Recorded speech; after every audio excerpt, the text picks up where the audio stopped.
Bande ko balandi na pesibino penza mbote pena tondi sami na esengo ya kokutana na bino lisusu mokolo ya lelo esengo ya kokabula makanisi biso na bino na makambo itali mboka mbote pe matondi mingi bipai biso bokozwa libaku ya kolanda FM lokole ya Congo TV ndenge mokope na nzela ya Canal Congo Télévision CCTV awana ville province ya Kinshasa esengo zali ya biso ya kokota na ba salon ba terrasse bipai biso bozali bongo kolanda biso mokolo lelo bande ko balandi tozongeli lisusu masolo ma tozalaki na yango mbaleleki na motinda mina yawe Zoro Babel Mulang ona kopesa mbote motinda mina yawe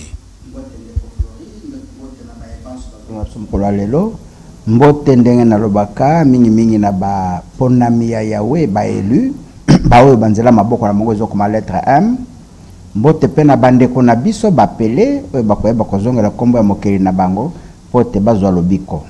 Merci beaucoup masolo zere ko salema mokolo ya lelo le 30 avril 2025 et zere mokolo oyo na République démocratique du Congo tozere ko sepe la fête ya ba enseignant mokolo tel enseignement tozere ko sepe yango na mboka na biso Congo tokomeka kozwa makanisi invité na biso pona wana mais lelo penza lelo bande ko balandi invité à correspondre na mituna oyo bande ko ebele botuna ki pona émission une série ya ba émission to sale na invité na biso makamba zali koloba botuna ki mituna bongo trobaki lelonde tokokomisa yango epai na ye ameka kopesa biyano na mituna miye botuna ki epai na biso pona motinda mina yawe Zoro Babel Mulang.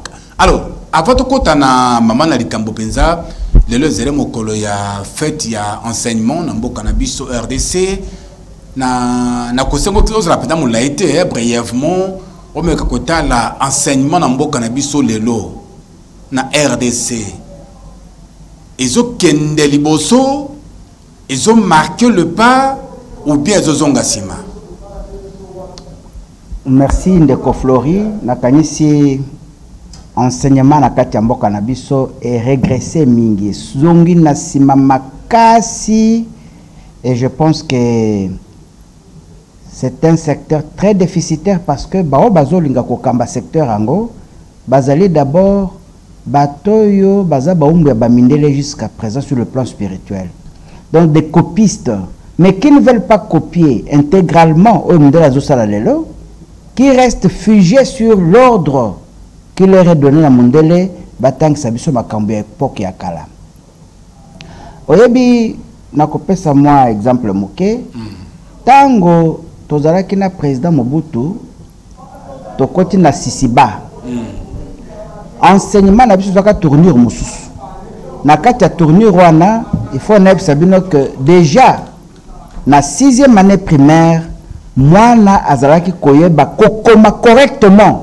Lelo nazo mituna est-ce que cahier d'écriture, cahier ya calligraphie, ba cahier wana ezalaka kalusu na kati enseignement na biso? Pour comment na mwana silisi ko 6e année primaire, ayebi ko komate. Ba c'est pour baza kopesa biso ba enseignement archaïque. Donc il y a ces problèmes là. Et moi je pense que déficit est dû parce que il n'y a pas un ministère des affaires religieuses. Oui, qu'on veille sur la moralité et l'éducation du peuple. Oui, l'enseignement primaire, il y a un ministre. L'enseignement professionnel, l'enseignement universitaire, il y a des ministres. Mais il y a beaucoup d'enseignements qui doivent être recadrés par les chefs de l'État, qui doivent avoir une politique. De ce point de vue, il y a un beau cannabis. Je rappelle un exemple, Mouké. Excusez-moi, mais je donne un exemple. Je vous en prie. Nyatanaou tosili kopesa mboka na maboko ya Nzambe. Nyatanaou ake ko soutenir nde Rwanda. Finalement, de quel Dieu s'agissait-il? Par manque d'éducation, les gens pensent que Nyatanaou est ennemi du Dieu de la Bible. Non. C'est parce que justement, le Dieu de la Bible, c'est Yahweh. Mais quand on élève un certain Dieu, Nakatia stade, on élève Jésus. C'est contraire à la vérité théologale. Donc nous n'avons encore rien compris. Donc on croit faire bien, mais dans le mal. Pourquoi? Parce que à la base, il n'y a pas une éducation spirituelle convenable. Vous voulez aller chercher Nzambe ya Israël alors que le peuple ya Nzambe Zabino. Yozo lingo kende koluka salut libanda alors que yonde peuple li ya Yahweh.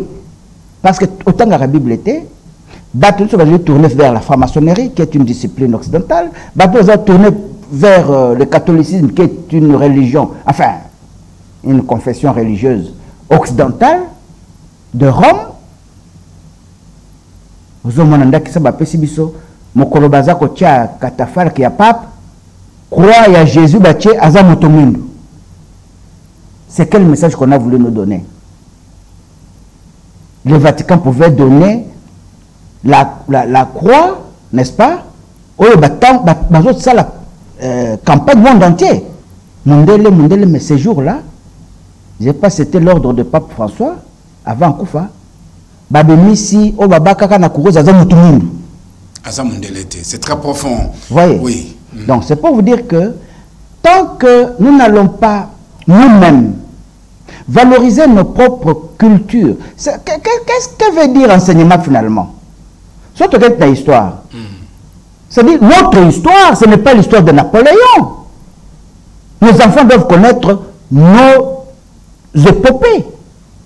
C'est-à-dire par la responsabilité de Nangamba gouvernement qui orienté makambo nyonso. Mais leur gouvernement azakozwa par exemple boche ministre un belge à la peau noire. Banda politina ndengaza lelo akola na Belgique. En réalité, son esprit c'est un esprit belge, un exemple. Il n'a rien à voir. Par contre, quand tu prends par exemple un belge qui est né ici, qui a grandi ici, il a la mentalité congolaise. Aleki o ya binu de ko oboza ko tia mutumundu mazali mundele.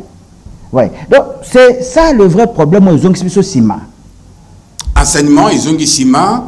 Mais total la sikoyo ba oyo ba simbi enseignement ba lakisi. Bon. Namboka na biso. Côté à côté la balakisi c'est malheureux. Comment tu peux expliquer un ministre, un premier ministre, pour la plupart des détourneurs, de criminels à col blanc, de criminels, bien rémunérés, statut à bien, un député national qui avait à peine leur usage du pouvoir, leur mobutozo kende, $500. Mais c'est la monnaie de référence. Pourquoi on a $500 comme 32, 33 000 $? Pourquoi? Et l'enseignant qui forme l'avenir de demain, chosifié, qui détruit la nation? Nous-mêmes. Nous avons renversé des valeurs. Puisque Bonzambé est alité. Je préfère corrompre un député qui va me soutenir demain que Nabongi sa vie à moi na à cause de l'avenir à lobby. Nazane bembeza na morgue, moi nazozonga na 2 h du matin. Bakulu na balandiye a sauté le pango pa bombana bakulu pa baza muyibi.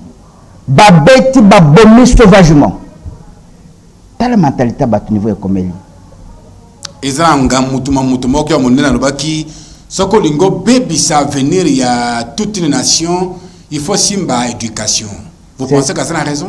Azan a raison parce que Moni Netilelo, président de la République Nabiso, a zumbo qu'à un moment il y a confusion la plus totale. La plus totale. Donc, Tozo, j'espère encore que Moboulou et le Kamouké à se ressaisir, abandonnant nous ko bongise éducation. Au bon temps, biso Tozo tanga ta toujours beta tolo que netinga na sala ka 6e année primaire. Ti na 30 ans na ko sala autodidactie na kende université. Na ça comme ça la CET. So mo ngana zo critiquer bana lelo puisque na tangi na bango na université bana na ngai. Mais soko talibana babi ko komate, o tali papier moi na zo koma. Mon homme na saka 6e année primaire ya kala. Nazan écriture kitoko, je lis très bien, nazo kameme. Qu'est-ce que nous formons? Est-ce que nous n'avons pas pitié de notre propre jeunesse? Donc, Moto Nazan a raison. Et le seul président Touché Motema ezali mwana mboka Fachi Béton, et j'ose croire que bambrouille ce que me koleka nzamba sunga azongela nanu yawe yemoko na kansi soka azongeli yawe makamoni eko s'éclaircir yango moko. Merci beaucoup topesi mbote na mama PN. Bienvenue ngonga na Maroc. Oya landa kabiso penza na bokebi na FM lokole ya Congo TV. Bienvenue ngonga TV na ngambo ya Maroc. Mama BN. Bienvenue ngonga na Maroc. Mwana ya Yolo, mwana Dallas. Mwana ya Yolo ya solo solo penza. Topesi penza mbote mingi bisiko zali kolanda biso na Maroc. Bisika yo zami na bande komosusu ebele. Di kambo invité au Tukoloba, ils sont solo. Balakisi. Tokoki kozaba ministre na kati ya mboka te. Soki ba enseignant ba kozala te. Tokozaba journaliste ya qualité ya malamu te na kati ya mboka. Soki balakisi ba kozala te. Tokozaba juriste te, ba avocat te, ba magistrat te. Soki molakisi akozala te. Tokozwa président malonga na kati ya mboka boni soki molakisi na niveau ya base azalite mboke kotonga mandenge nini relève ya lobby eko uta wapi soki balakisi bakozala te mais likambo ya kokamo na mboka na biso na yebite balakisi basala bino nini lelo ezali mokolo na bango bapesi binga ba image moke uti na Demba na Kasai Central. Mbongo balakisi bakia ko toucher na Caritas. Mbongo ya ko katana. Mbongo balia na yebite na bapuku na bapese na yebite. Pasi pe mawa. Moto asari mosala na ye. Suka ya sanza ekoki. Me bopeti mbongo ya ko katana. Oyo akoki ko lia yango te. Oyo akoki ko somba na yango loko te na yebite. Azwa kende ko bwaka na fulu. Azwa kende ko tumba yango. Towa sala nini bande kunangai ba congolais. Non, to tika ba Rwandais ba fanda. Ennemi ya congolais numéro 1, ezana no congolais yemoko. Ezana no biso na biso to lingani te. To lingani te bande kunangai. Mokolo ya lelo ba décideur. Mokolo ya lelo ba kambi. Bo meka kotala. Invité à lobby yango awa. Député, 32, 33 000 dollars. 33 000 dollars. Mais un enseignant, a touché combien? Mboka yango eza ya binomoko, bisonde ba paya na kati ya mboka bezrakani. Mboka eza ya biso nyonso. Il faut que mengo ya Congo to câble yango équitablement. Pe soki sembe kozala kati na mboka ekomema kimia. Soki kaka ba injustice ya bongo ko bandaka kozala, mboka ya injustice ezalaka na kimia te. Lokuta ndeko Flori na koko baselika moko. Oui. Oyebi tango tozo tanga na ba Fachi Béton. Félix Antoine Tshisekedi, notre président de la République, n'est pas quoi biso wana. Tozalaki na ba corps de la paix. Voilà pourquoi même la qualité de l'enseignement était vraiment à la hauteur. Déjà la 6e année primaire, c'était des Haïtiens. C'était des Américains. Ba français mindele ba yaka pona ko pesa bino cours na école primaire na CEO qui donc Mobutu akei na ba corps de la paix ba disparaître. Kabila Koti na moni ba corps de la paix te. Moi na vu pouvoir na moni corps de la paix te, si je ne m'abuse pas. De l'autre Fachi a vu pouvoir, on n'a pas encore recouru à ça. Corps de la paix, cela a existé. Tout ce que nous demandons, Ezali, passer na bisoté. Pour préparer l'avenir, il faut d'abord au bandana koeba passer nanga ezani. C'est l'histoire, oui. Comme ça, tu construis l'avenir très bien. Mais surtout, chaque jour l'avenir, sans tenir compte du passé, on ne va pas évoluer. Très bien. Ce que tu dis, c'est que tu as et pas tout kende. Et que ça pensa mindondo potoko ma pensa nandenge ya malamu. Voilà. Toko kota siko na mama na likambo ya mokolo ya lelo. Oyo sali ke to yamba mwana mboka to yamba motinda mina yawe. Zoro Babel Molang Bruno Nzinga na ngambe région finale. Okosunga biso penza pona kopesa biso bilili na ndenge oyo esengeli. Alors, mbaleleki Bruno Nzinga sunga biso na bilili s'il vous plaît. Mbaleleki toyambaki motinda mina Yahweh Zorobabel. Tobeta masolo ya makambo etali blasphème. Liboso kuna be mission mususu ezalaki oyo tomekaki ko landa kuzana ndeko oya betraki biso masolo alakisaki biso en profondeur ya makambo etali Yahweh. Question bandeko batune zeremo ebele mais ya liboso ndeko balobi na makambo ya basigne bilembo ezami na paume de main.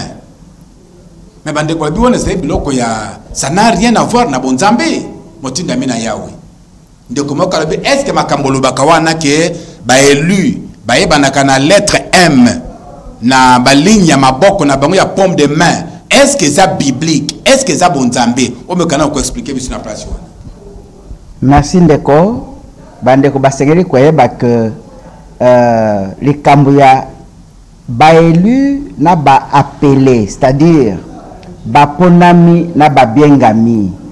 Ezangai Zorobabel ne na bandi angote. Les kambowana euti epai ya kondo Jésus Christ. Obozo benga Jésus Christ ou bien Yoshua Mashia. Yenda teyaki na kati na mukanda lobi. Beaucoup d'appelés, peu d'élus. Et il y a quel enseignement ne musika.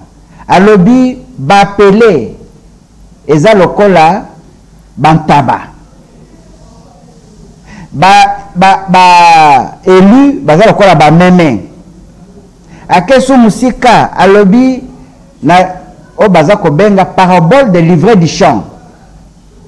Soki nzamba aloni moyini pa ye aloni na butu mais langeze langa ya nzambe. Et donc atei mingi simana kote ya bakisi bosala keba ba élu ba kozala jugé très sévèrement et ba appelé ba kozala na régime de faveur soki akwei ba ko kolimbisa ye mais yo élu ba kolimbisa kayo te. Ce que j'ai retenu moi d'abord dans l'enseignement sans entrer dans le message qu'il m'a donné, c'est que ezala élu, ezala appelé, bazali bato lokola ngai na yo. Maintenant, j'obtiens le message. Ezangaite. Je rencontre Yahweh, votre Père, Créateur. Ayebisi ngai, yebisa na bandeko na yo. Oya lobaki, beaucoup d'appelés, peu d'élus, atikala kopesa signe distinctif te. Pose à la tantaba. Faut la signe out. Faut la signe yo. Faut la même, faut la signe yo. Donc, apesa signe te. Mais yo, Zorobabel, kende kwebisa bandeko na yo. Oyo nyoso banzela maboko zo comme lettre M. O wana azali mopona minangai. Azalingande na ponaki. Ça veut dire quoi? Moto abotamaka na bilembo na ye. Yawalobi na ponaki yo utali buma mama na yo. Yambokutu mama na yabotama na ponaki yo. Mais ça bande comme ça botama bazala maboko te pa. Par exemple, wana ba ponamite te bilime zape mingi te papa Floré. Yawa ko tinda mutu na bilima te ndambo te. Il faut qu'on se le dise. Non, Yahweh azali kokele moto lokola yo na ngai. Mena mokili eloko bat basengeli koyeba. Eza na bato bazokende kosenga mabota epa na Satan, epa na ba ngunza, epa na ba magicien, epa ya banduki.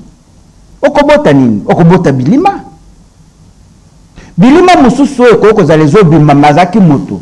À cause ya péché na yo. Basali ndenge basaki na bokono nazar. C'est-à-dire au botami ni na punition. Yawa lobi au moni handicapé wana ngande na tindi ebongo. Yo sungai pour la discipline. Azaki handicapé te? Azaki moto lokola yo na ngai. Mazaki na lolendo na vie lelo. Ayeba kiteka za na mokeli na ye. Asalaki mabe mingi bakomisi nyama. Na mbotamba ya mibale. Wana za débat mususu bakabako tsango susu na mwa confusion bazo comprendre te. Mais tozonga na likambo ya Marc. Na likambo ya Marc sengeli na souligner na point moko za important.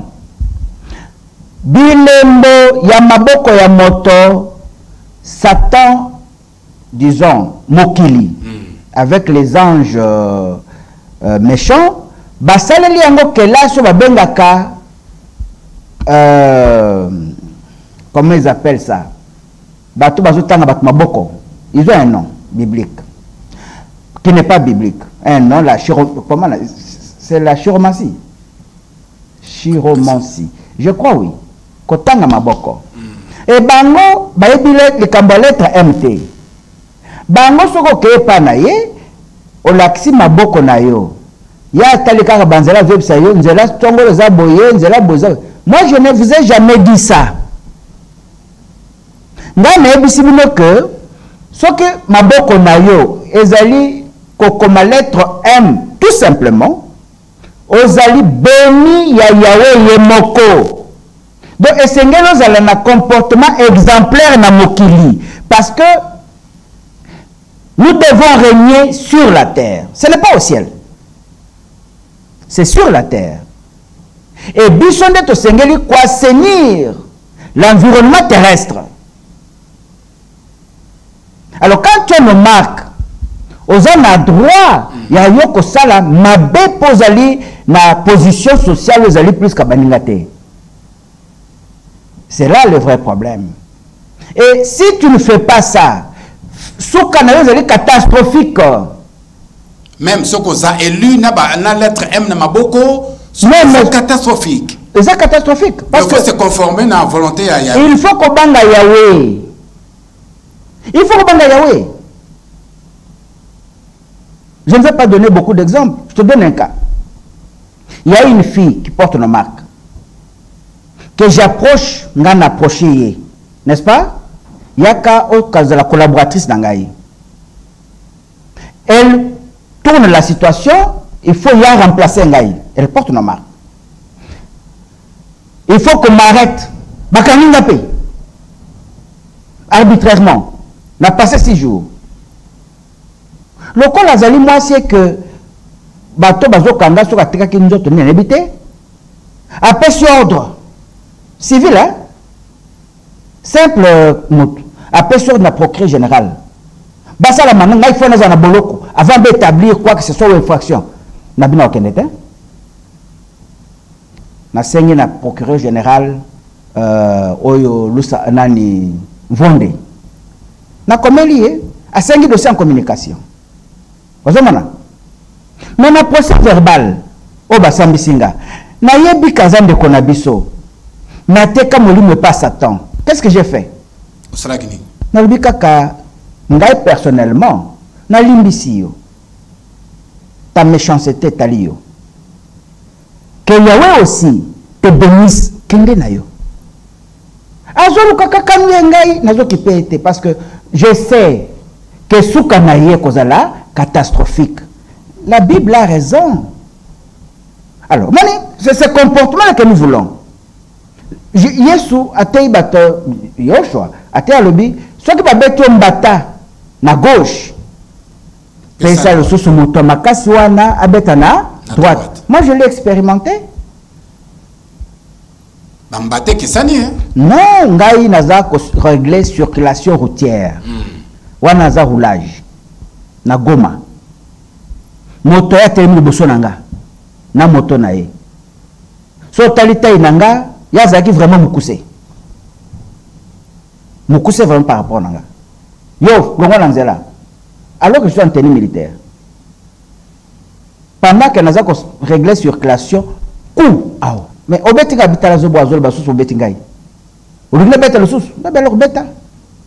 Le boko komakate abungaka liboso nanga. Donc c'est pour vous dire que moi j'ai expérimenté. Le Christ avait raison. Jésus-Christ avait raison. Ça ne suffisait pas de otier. Donc, les élus ne sont pas si faibles aussi parce qu'ils ne réagissent pas. Et c'est le cas d'un président de la République. Le cas qui s'est passé avec mon frère Traoré. Ibrahim. À côté de la classe économique,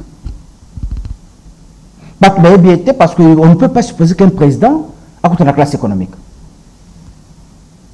Et bazo le balongolé na kiti. N'a rien dit. Mais à Kangisi Batouana, pourquoi? Parce que ils ont porté atteinte à la dignité de l'homme. Il ne faut pas voir la couleur de l'homme. Ah non, pour les président de la République, première place. Non, ce n'est pas ça, c'est comme ça. Nous avons besoin que l'homme soit respecté en tant que tel.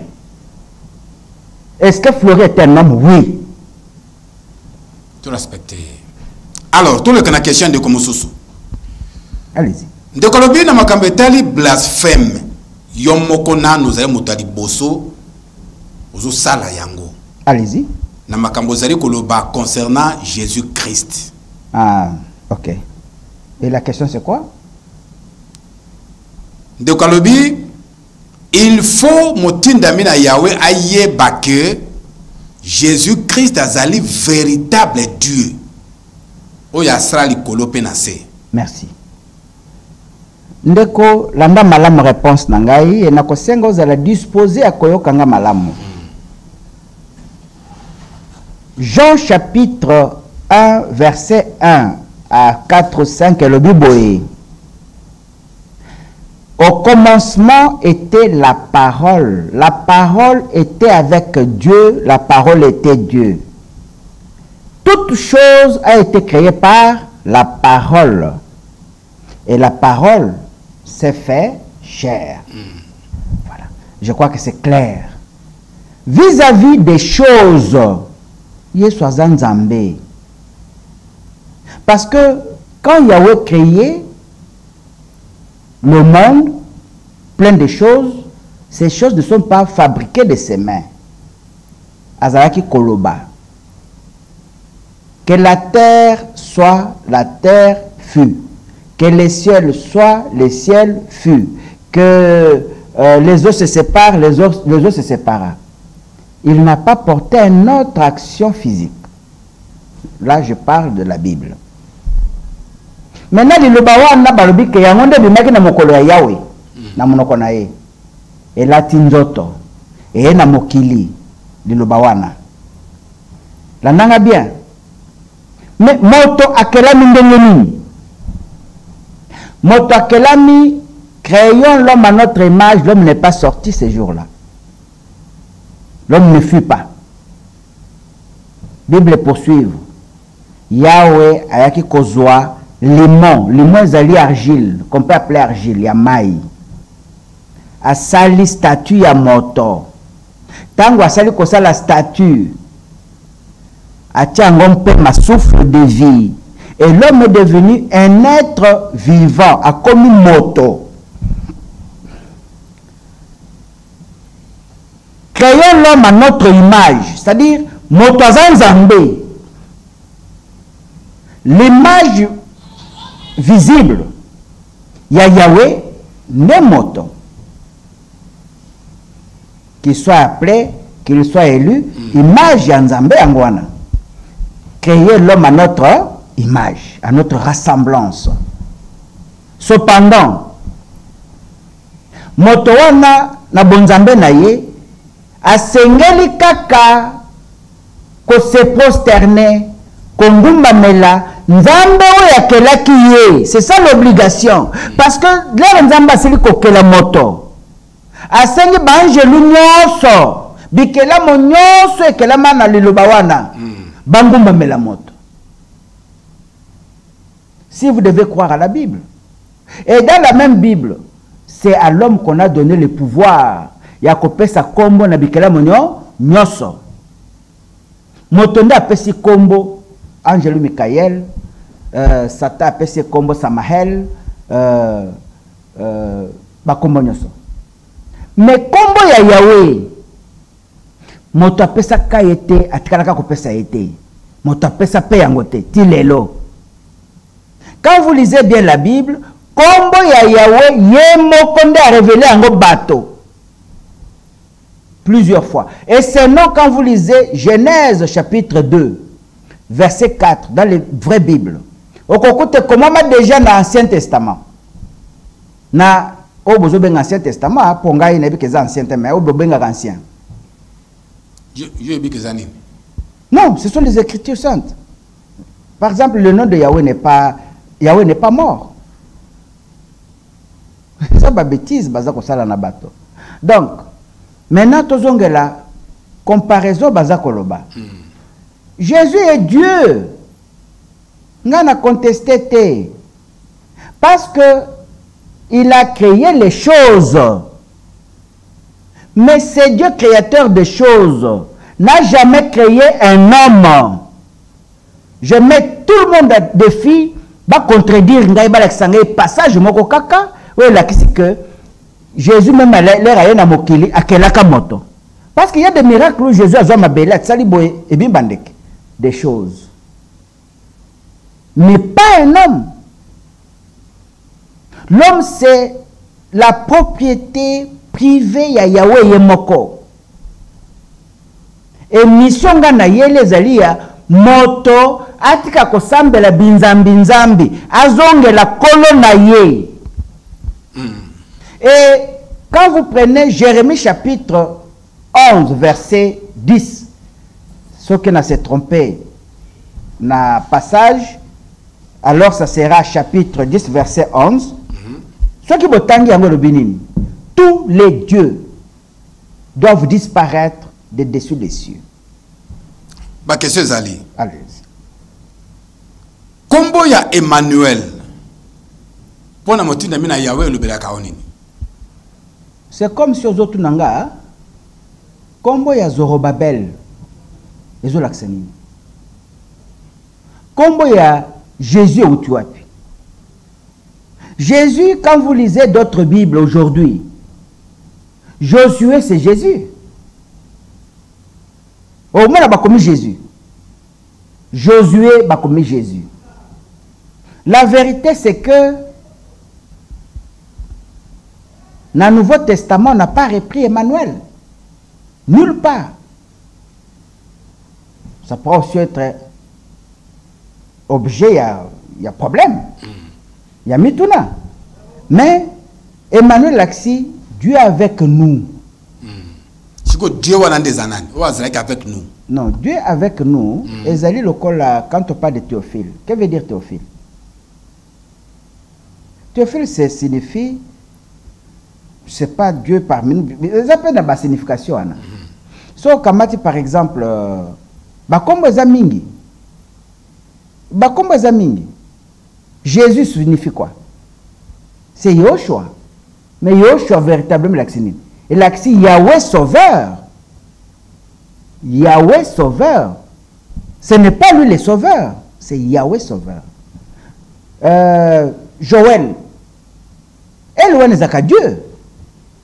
Ce ne sont que des concepts humains. Mais écarter yo motindami ya Yahweh to mwana ya Yahweh na bonzambe ya mokeli na yote. Mwana ya Marie en aucune fois à cause la nzambe le tout puissant. Donc après ça qui mokande qui mais ça mokanda ya Isaïe. Il fallait que na noter yango. Mokanda wana na koko pesa yango et le but que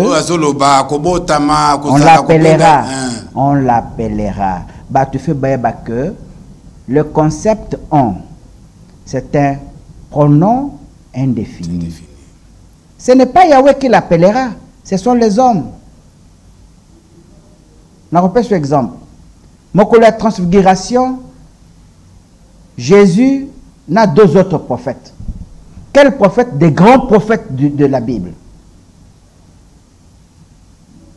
Bolobate. Pourquoi Bolobate? C'était ça sa réaction. Mais Bolobate, oye kokuta motoloko la Thomas. Thomas lobi ozanzambe ya solo. Bato ba profiter. Bon, eza bato. Ye moko lobaki nini? Tango asekwe. Naza esprit te, naza nzambe te, naza fantôme. Ne me craignez pas. Luc chapitre 24. Lisez ça attentivement. Luc chapitre 24, autour de soixantaine des articles.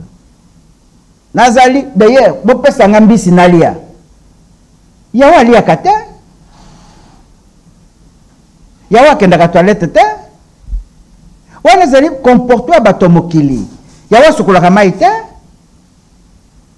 wana ezali biso bizali na nzoto na biso ya bomoto. Papa Flori na 83 nazokende nakena kananga nakutani na prophète ya bapostolo auti kolwezi makolo tikananga kolwezi makolo etwa na 83 ngana miyebi ya wasi aponinga na tuniye est-ce que Messie azaliao abi aza pembe na ngao ambo so alungo akende wapi akende boma mais otali moto abimi kolwezi tikananga makolo elamba eza salite te makolo evimbi te eloko moko te. C'est mystérieux. C'est mystérieux. Et c'est ça Yahweh. Ce que je t'aime na Yahweh. Bato bako kanisa que au moni na molimu na nzoto bomoto vous avez d'autres appréhensions. Mais quand tu as enlevé un esprit, tu as aussi d'autres appréhensions. Motoko c'est la 40 jours 40 nuits à l'été.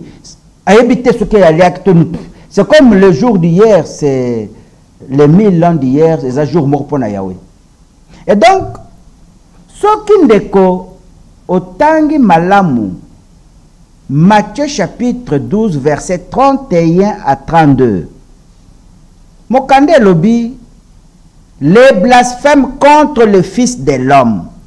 Le Fils de l'homme dont il est question dans le Nouveau Testament, c'est Jésus. Et Jésus dit, attention, vous ne serez pas condamnés. Par contre, si vous blasphémez le Saint-Esprit, comme Yahweh, il a fait la part des choses. Tango bandi ministère, alors bandeko, na yako bomambe côté. Mais ce qu'on joue évangile, il y a l'élo, il y a Paul. Paul a lobby, nous sommes sous le temps de la grâce. Non! Il n'y a pas de grâce. La grâce est trompeuse. Il n'y a pas de grâce. Oh, tu as la grâce. C'est que Paul a consacré. Mais c'est ça le diable même. Pourquoi il a été tué? Pourquoi? Paul a fait le mabé. Parce que c'est qui diable? Jésus a lobby boy. D'abord, il faut une histoire na bango. Paul a zalaka israélien. Jésus a zalaka judéen. Jésus a mutumundu. Paul a zalaka arabe. Paul, c'est lui qui a eu la mission de détruire l'œuvre de Jésus, l'œuvre de Yoshua. C'est lui qui a tué Étienne. C'est ça, Paul. On est qu'avant. Non, mais là encore, c'était encore mieux que c'était apparent. Mais quand tu as commencé à le mettre par écrit, aujourd'hui, la majorité des gens ont perdu à cause des écrits. Il y a Paul. Comment tu peux dire aux gens que on n'est plus sous la loi, mais sous la grâce? Mais moi, aujourd'hui, je vous dis, mes amis, la grâce est trompeuse. Il faut respecter parce que le Christ que vous voulez écarter aujourd'hui, alobaki naye koboma mobeko te, naye kokokisande mobeko. Et batuni, quel est le premier, le plus grand commandement? Alobi commandement ya monene yeba ya wenzambe na yo pesa kaka volonté na ye. Question ya as évangéliste de Koblaise. Est-ce que motinda mina Yahweh a évité que les écritures tuent et que c'est l'esprit qui donne la vie? Motinda mina Yahweh sera makasi ya luka esprit de la lettre na vie na ye. Mais yango baza perdu. Bango baza perdu, mais yom toza perdu. Bango baza perdu parce que nous t'étais l'esprit, l'écriture. Comment tu connaîtrais la parole de Dieu? Je te donne un cas. L'élo, église ya l'élo. Excusez-moi, ils ont pour enseignement. Bazana parler en langue bantashibara koto koto soki bialo bakawana. C'est écrit où? C'est satanique. tolongoli parle en langue. Tokamatika ya le fondamental église, n'est-ce pas? Le fondamental église ezali kombo ya Nzambe na mokolo ya repos na ye. Kombo ya Nzambe ezali Yahweh. Kombo mokolo ya repos ya Nzambe ya Bible ezalaka sabbat. Mais les sataniques, qu'est-ce qu'ils ont fait? Ils ont changé le nom. Ya Nzambe comme Jésus. Ba changer mokolo ya repos ya Nzambe comme mokolo yesu c'est quoi qui n'a liwa le dimanche. C'est satanique. Alors je vais rappeler à mes amis Baïbelo Komoko. Il y a un garçon qui était un prophète, qui est décédé malheureusement parce que d'abord il ne portait pas nos marques, mais je ne sais pas. Peut-être ne voulait pas se repentir. Les garçons à Moni, Ngai Nakati église, église qui toko. Mais église wana na yepo babuka yango. À côté à tuni papa, babuka yango pourquoi? Est-ce que ça na biwi? Papa singa mikanda, et sengeli ko buka église oyo pa makunzi nango, elendi. Et koya ko buma bato mingi lususu. Makunzi église ezanini. Ezali kombo ya Nzambe moto asengeli ko sambela. Moto ko sambela lilobate. J'ai donné l'exemple l'autre fois. Marie-Claire, nalingi yo la maman bana nangai tobota na yo. Papa Flori, est-ce que l'air na bongo Marie-Claire abi? Papa nandimina za la mwasi na yo tobota na za maman bana na yo. Bana pe babimi? Ba robimata? Po bana babima. Esengeli o sangana na mama oyo pendant autant de jours pour te azwa semence. Et ce qui pas vu semence, à cause de 9 mois. Et ce qui pas vu 9 mois, wana, à boti malamu, boko à peu près 20 ans pour poser la peine à webino moto na mokili. Vrai ou faux? Et ça, le col à Yahweh. L'homme n'est pas le fruit de la parole. L'homme n'est pas créé bima ou bimité. Et ça, la catégorie, on a bilima. Bato le col à yo nangai, tozali bikela moya Yahweh. Donc, Ndeko, vous l'avez présenté comme évangéliste. Blaise. Ndeko Blaise, yeba que Tanga Bible malam, makambo ezo sala malelo, ezaki déjà prédit par Jésus. Yehoshua Mashiach. Na Matthieu chapitre 24 verset 15. L'abomination de la désolation dont a parlé le prophète Daniel. Daniel chapitre 7 verset 25 à l'objet. Quand le diable s'élèvera, n'a pas cité le diable, hein? Quand ce roi-là viendra, il fera tout pour changer la loi et le calendrier. Est-ce que tout le monde bien? Changer la loi et le calendrier. L'élévation de Jésus dans l'église, on s'est battu pour d'abord abolir la loi. La loi c'est quoi? C'est le nom de Yahweh. C'est tout nous là-haut. C'est la seule loi. Le calendrier, c'est le samedi. C'est le sabbat. Alors, du point de vue du calendrier, nous sommes le sabbat tout malam. Ndekonangai, babomaka Jésus vendredi soir. Pourquoi? C'est significatif. Pour nini? Pour na likambu ya kolakisa valeur ya sabbat. Babomiye. Les gens, les chrétiens sont focalisés sur la kobomaye.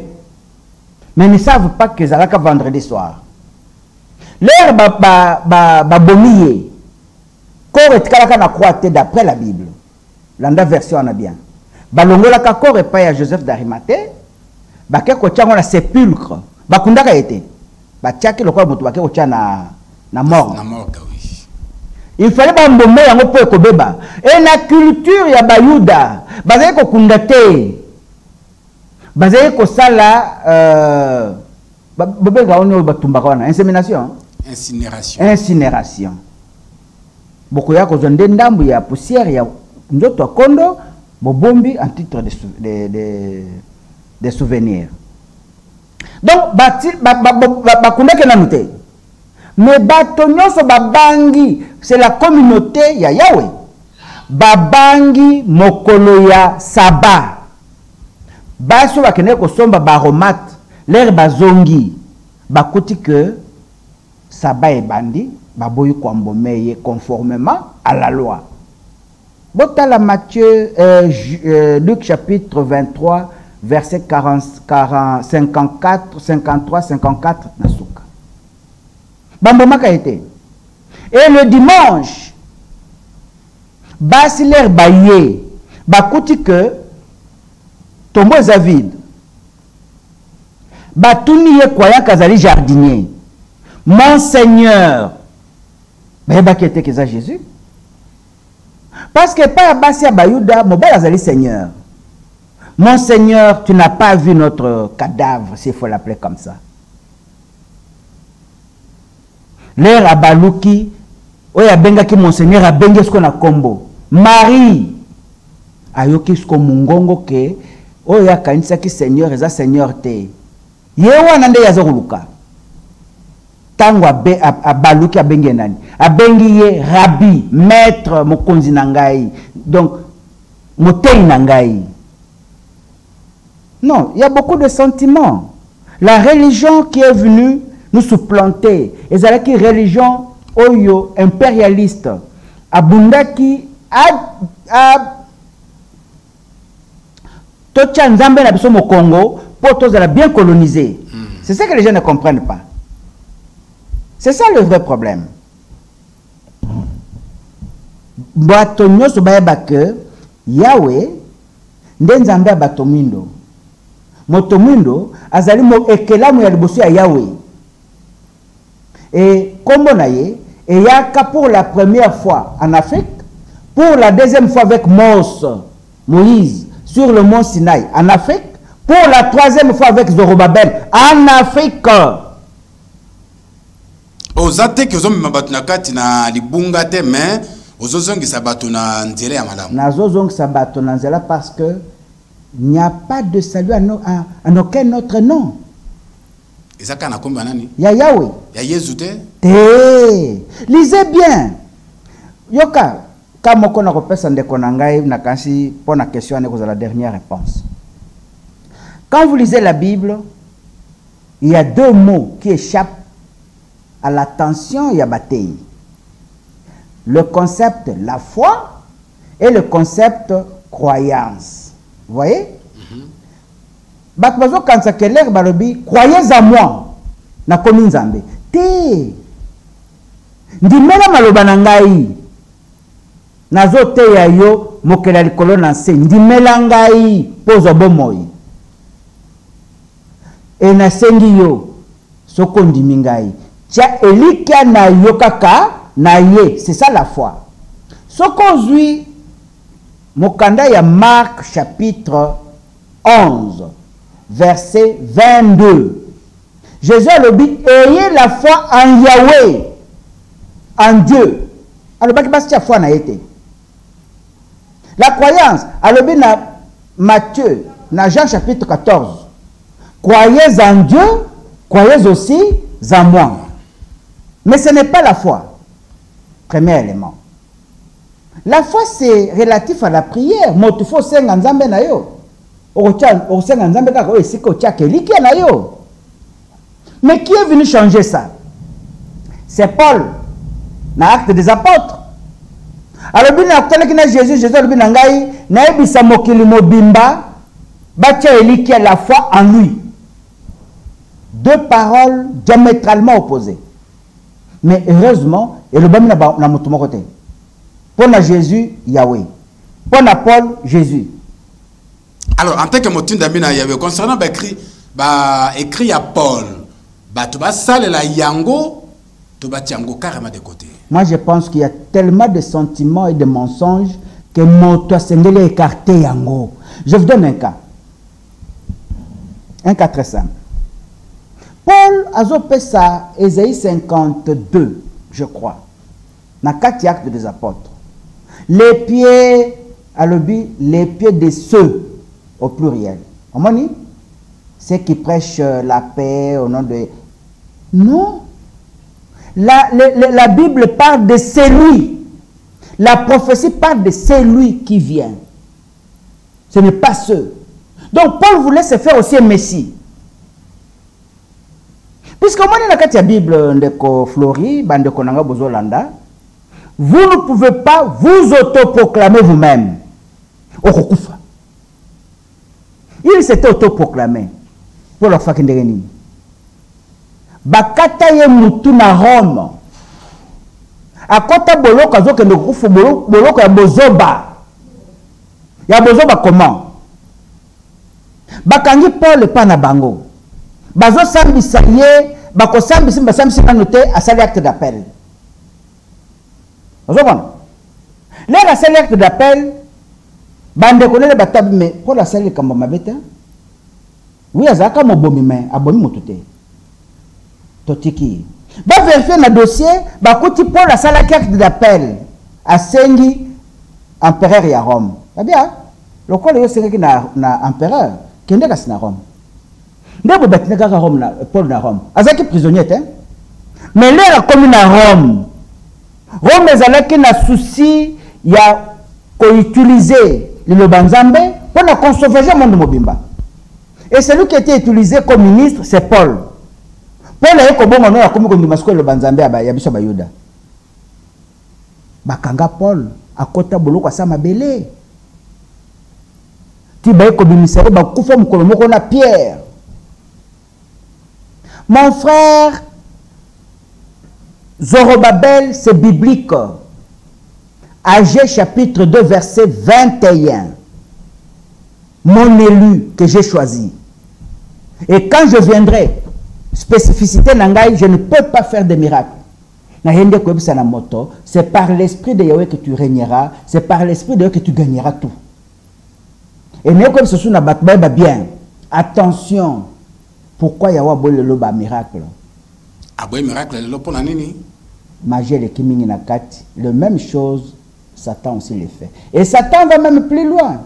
Dans la Bible on dit, il peut même faire descendre du feu du ciel pour na kokamusayo. Oh, le plus gros miracle, c'est le souffle de vie. Moi, je suis chrétien. Savait-il vraiment qu'il allait perdre sa vie comme ça hier? Non. Mais ça lui est arrivé pourquoi? Parce que malheureusement, ça ne va pas servir de leçon à Batomingi. Comme c'est un cas éparpillé. Non, il faut que il faut tout ça colompema. Et colompema est allé Yahweh. Merci. Lilo babokaba na bandeko balandi. Bandeko balandi biso bayeba que pona nini naza kotambola na lolendo te. Parce que nalingi moto nyonso ayeba que liboso ya Yahweh toza biso nyonso sur le même pied d'égalité. C'est la dignité humaine que nous cherchons. Pour l'Afrique de demain, pour l'Afrique d'aujourd'hui. La dignité humaine, le respect. Il y a moto d'abord. Et la marque dont il est question, cette marque est transraciale. Et ça, la marque M. Et ça, la pygmée, la marque M. Et ça, la marque MT. Et ça, la pygmée, la marque MT. Donc, le message que Yahweh m'a donné est un message justement, il y a fin de temps. C'est le jugement dernier. Et il faut faire attention. Kolanda sentimenté. Na pese exemple mouké.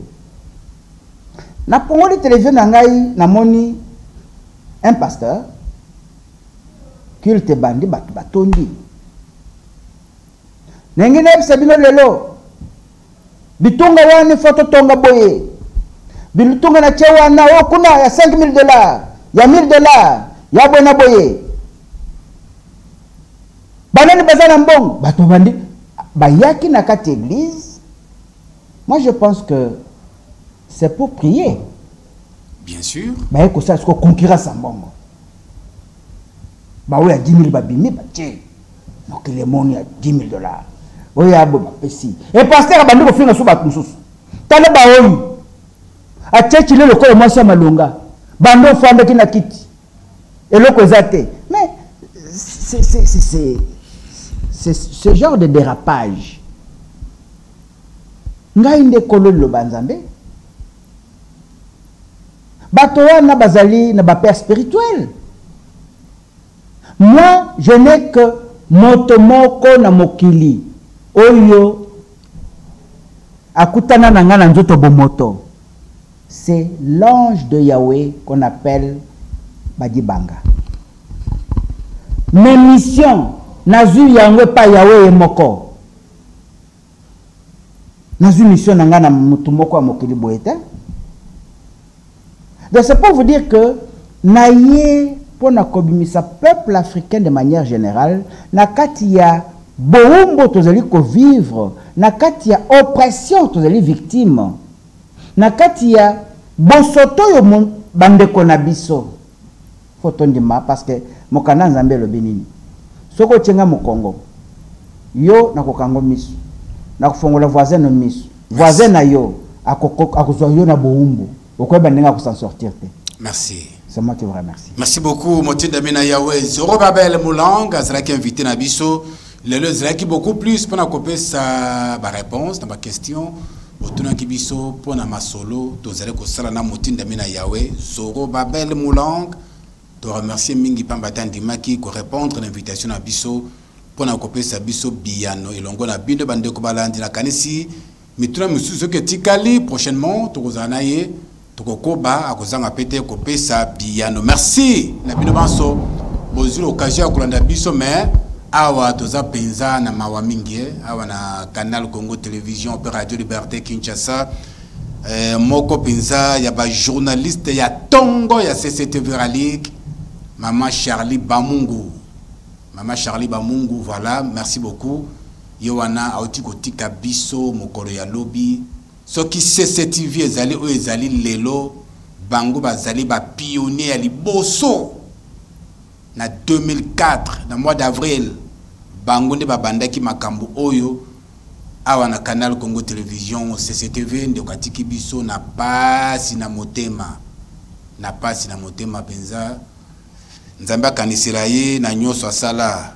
Personnellement nazala matatu mingi pona ndeko mwasi oyo ngai penza nazana ba matatoli babolamu oyo ndeko mwasi oyo asala epai na ngai Flori Mbenga Charlie Bamungu na robosa na yango te matatoli penza ezali ko banda na avenue du port tango tozalaki wana tango chaîne ziki tokena commune ya Lingwala na Katon Nord mosika tena 24 Charlie Bamungu toujours asala bolamu mingi pananga.